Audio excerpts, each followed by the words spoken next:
Any favorites? Earth caches. Now That those, way how it many keeps people? the moisture.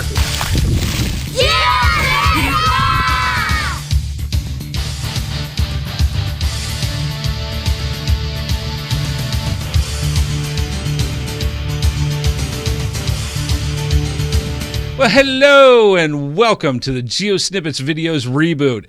I'm Andy HeadHardHat Smith, and we're recording here live from the GeoSnippits Studios in Raleigh, North Carolina. I am so excited about this. As a matter of fact, it was so important to me, I wanted to make this special GeoSnippits video just for you so that you can prepare for what is known from geocaching.com as the 31 Days of Geocaching. This is the first time I think they've ever set up this type of event, and it's a streak. It's a geocaching streak of 31 days, and it's happening this August 2013. And I figured it would be really helpful to help give you guys some advice on how to prepare to do a geocaching streak. Let's go over that now.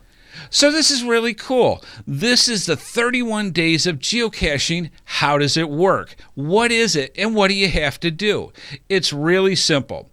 Each day of August, you can obtain a digital souvenir from geocaching.com. That means you can, if you do the entire streak from the beginning to end, receive up to 31 souvenirs. I've never heard of this before, and I'm kind of excited about doing this myself. What you have to do is each day you have to either find a geocache, log that you found it on geocaching.com, or attend an event. Either one counts for that day, but it's only for each day of August. So that's 31 souvenirs that are literally up for grabs at a time. Now you can actually get more than 31 because on August 17th of 2013, you also can attend the block party in Washington. Get a special souvenir for attending that event. And also, it's International Geocaching Day. So on August 17th, if you find a geocache on that day, you're actually going to get 2 souvenirs. One for the 31 Days of Geocaching and also for International Geocaching Day. So there are some main things that you need to keep in mind to obtain all this stuff. Let's go over that. So here are some of the main things that you're really going to have to keep in mind, especially if you've never done a geocaching streak before. If you've done a streak, I'm sure some of this is very familiar, but it's always good to refresh yourself as well. So let's go over those. First, finding a geocache takes time and adds to your commute, either going from home to work or from work to home. You need to plan according to that. So in other words, if it takes you 20 minutes to get to work, you're going to probably have to add at least another 20 minutes to find a geocache, log it, get back in your car, and go off. So you're almost going to have to double your amount of time going to work or coming back from work to your home. That finding a geocache takes time. And if you don't find that geocache that you went looking for, you got to find another one. So you're going to have backups just in case. Time is the thing that you're going to want to keep in mind, especially going to work. You don't want to be late. Does that ever happen to geocachers? Sure it does. But you're going to want to try to avoid that as much as possible, so plan time accordingly.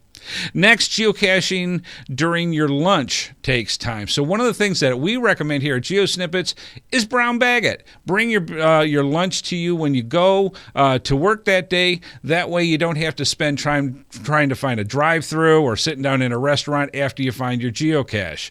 You got your lunch with you in the car. That way you can eat it either going to the geocache or coming back. It's just going to save you that time, and again, doesn't make you late for work. Very, very important. Also, I highly, highly recommend this. Bring extra clothes. Especially if you're going to work that day and you're going to try to do this. Bring extra clothes, extra shoes, extra socks. I've done different episodes either through GeoSnippits Reboot podcast or other things on my blog. If you've read this, you know there have been times where I have gone to work with soaping wet shoes and socks because I tried finding a geocache before I went to work and ended up getting soakers. So definitely bring those extra clothes if you're going to go looking for that geocache before you go to work. Very good to know. Also, Think quick hits with this series. Those park and grabs you really never wanted to get before because they're just park and grabs, these are going to be the saving grace for you anytime you're going for a geocaching streak. They're quick, they're easy to find, you log them, you get in, you log them, and you go. And that really saves you a lot of time. So what you want to do when you're considering looking at the geocaching possibilities, you're going to want to do those quick hits. Speaking of setting up those quick possibilities, why don't we take a look at geocaching.com now and see what it takes to find out where your possibilities are for the geocaches you're going to want to do during the 31 days of geocaching. Okay, the first thing that you're going to want to do is go to geocaching.com, and here you are on the main page. Make sure you're logged in. After you're logged in, you're going to want to click on your profile and go down to Pocket Queries. Now, I already have a Pocket Query set up here for the 31 days of August. Let me show you what it looks like. It's very simple. I named it 31 Days of August. I've got it set up for two separate days in this particular case, Sundays and Wednesdays. So that way I will have the freshest set of geocaches that I want each week for the 4 weeks of August. I have a total of 1,000 cache finds that I want to have in here. For the selected types, I am strictly going for traditionals. You can also add in event caches if you'd like, but for this particular case, I'm just going for the traditionals. Containers-wise, I think you're going to want to stay away from the micros. You can add them in, of course, it's your choice, but if you're looking for the good hits, the ones that are going to be easier to find, this is what you're going to want to do. You're going to want to set up under small, regular, and large. Now, granted, you're probably not going to get too many larges. Smalls and regulars are going to be the ones that show up. And you also want to make sure they're ones that you haven't found, the ones you don't own, and is enabled. Those are the ones that you want to go. If you want to refine lists and make it a little bit more accurate, you might want to click the Find in the Last 7 Days check mark here. That means that you know that geocache is pretty much going to be guaranteed being there. So that's just another way of doing it. It's going to depend on what your saturation for your area is. Your difficulty and your terrain, you're going to want to keep at 2 or less. 1.5 might be another way that you want to go. Again, depending on your saturation. My particular case, I'm doing 2.2. The rest of this, you just set up like you normally would. The postal code that I'm going for is actually over by near where I work. The reason why I'm doing this is because the saturation area where I actually live, I have cleaned out most of the geocaches within, say, 10 miles. So I'm not gonna find any geocaches over here. I got to be over where work is, so that's where I have that set up. And I want to have this set up for to me, so it's going to send to my email address, and away we go. That's all you have to do. You have to submit it, and you're all set. Now, what you can do in this particular case is I am going to go back out. After you save it, you can go and look at it as well. Let's check out the map view so that you see what you have to work with. And in this particular case, this is what I've got. This is 1,000 geocaches. Now, what you'll note in the Raleigh, North Carolina area is that it has a high saturation of geocaches, tons of them. We have power trails. This is the Tobacco Road, Great North American Tobacco Road Trail that is on here. This is one section and has a boatload of them. Obviously, I can get 31 very easily this way, but it's a little bit out of my range. So I am going to concentrate more here in the area that I work. And as you can see as we zoom in, there are more and more geocaches that I want to do. Now, what you're going to want to do in this particular case is simply choose the ones that you want. You can see that they have favorite points, ones to go for, and you can also see the difficulty in the terrain. The idea is make out your game plan, where you drive to work, where you have around you that you can do during lunchtime geocaches, and going home from work. This is all needs to be planned if you're going to do a geocache a day for each day in August. So pocket queries are definitely a huge factor when it comes to helping you out finding the different type of geocaches that you're going to want to do during the 31 days of geocaching. Now, just for fun, why don't we go find a geocache ourselves and do some final tips and tricks that you might want to consider when you go out for your geocaching streak during August. Let's go see that now.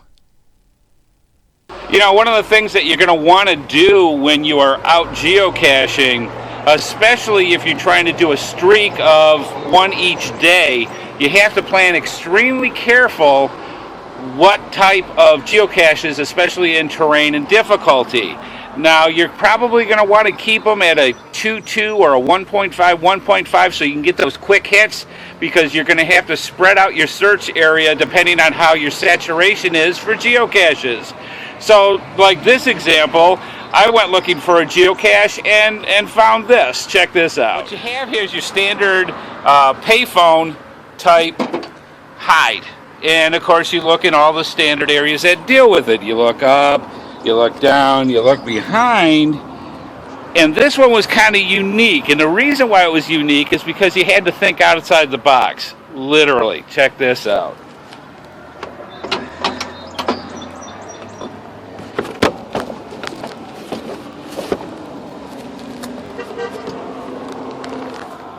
And there is the logbook.